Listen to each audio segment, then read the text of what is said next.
Assalamualaikum warahmatullahi wabarakatuh.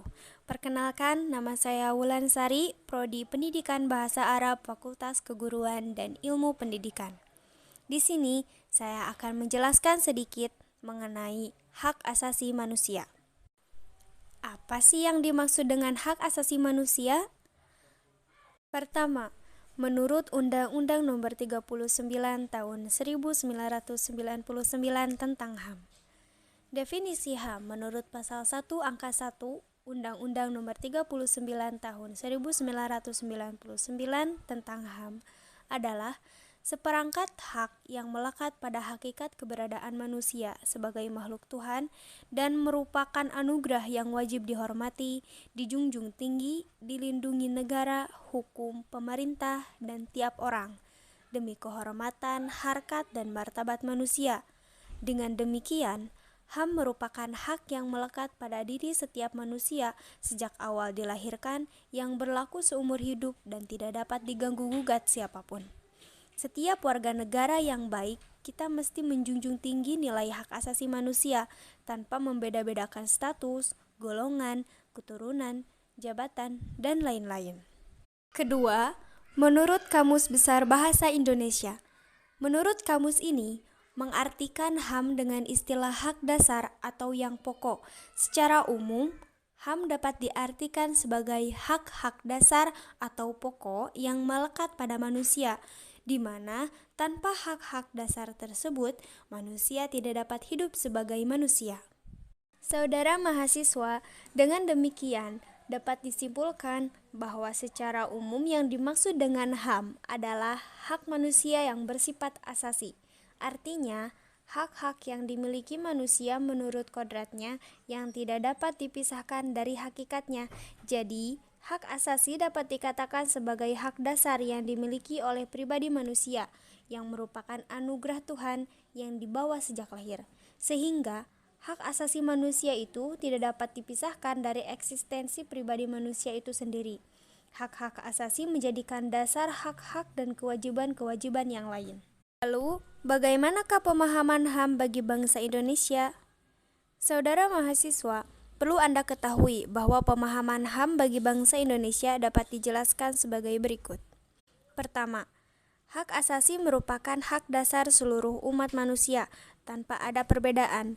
Mengingat hak dasar merupakan anugerah dari Tuhan Yang Maha Esa, maka pengertian hak asasi manusia adalah hak sebagai anugerah Tuhan Yang Maha Esa yang melekat pada diri manusia, bersifat kodrati, universal dan abadi, berkaitan dengan harkat dan martabat manusia. Kedua, setiap manusia diakui dan dihormati mempunyai hak asasi yang sama, tanpa membedakan jenis kelamin, warna kulit, kebangsaan, agama, usia, pandangan politik, status sosial, dan bahasa, serta status lain.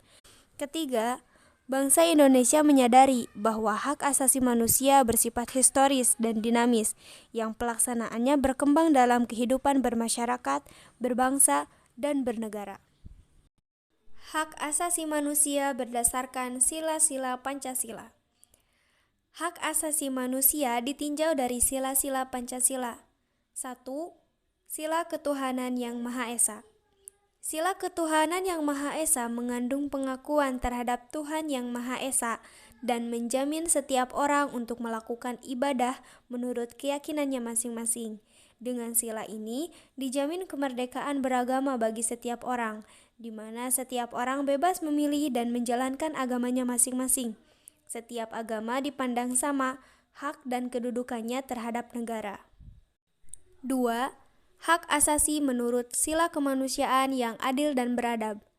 Kemanusiaan yang adil dan beradab adalah sikap yang menghendakinya terlaksananya human values, dalam arti setiap orang diperlakukan secara pantas, tidak boleh disiksa dan dihukum secara ganas, dihina atau diperlakukan secara melampaui batas.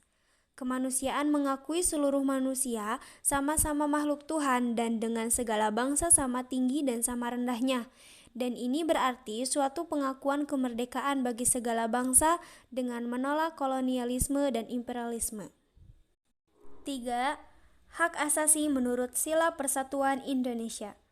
Persatuan Indonesia atau kebangsaan ialah sikap yang mengutamakan kepentingan bangsa di atas kepentingan suku, golongan, partai, daerah, dan lain-lain.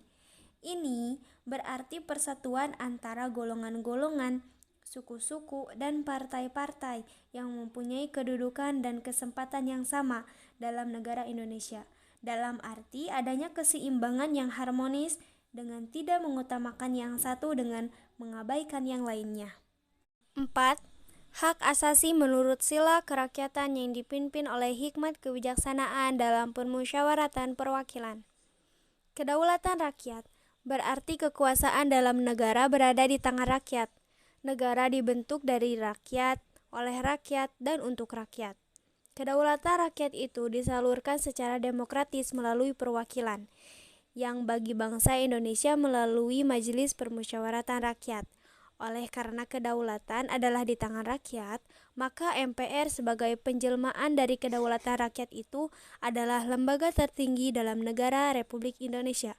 Rakyatlah melalui MPR yang menetapkan Undang-Undang Dasar Negara, memilih dan memberhentikan presiden atau wakil presiden, dan menetapkan garis-garis besar haluan negara. 5. Hak asasi manusia menurut sila keadilan sosial bagi seluruh rakyat Indonesia.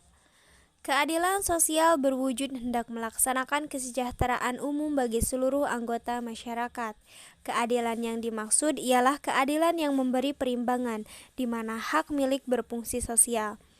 Ini berarti tiap-tiap orang dapat menikmati kehidupan yang layak sebagai manusia yang terhormat dalam arti tidak ada kepincangan, di mana ada golongan yang hidup mewah sedang golongan lain sangat melarat. Atau dengan kata lain, tiap orang harus mendapat kesempatan yang sama untuk mendapatkan nafkah dan jaminan hidup yang layak dalam lapangan ekonomi dan sosial dengan tidak saling merugikan atau menindas, melainkan saling menghargai dan bantu-membantu untuk kepentingan masyarakat dan negara. Mungkin itu saja yang bisa saya sampaikan terkait hak asasi manusia. Terima kasih atas segala perhatiannya. Wassalamualaikum warahmatullahi wabarakatuh.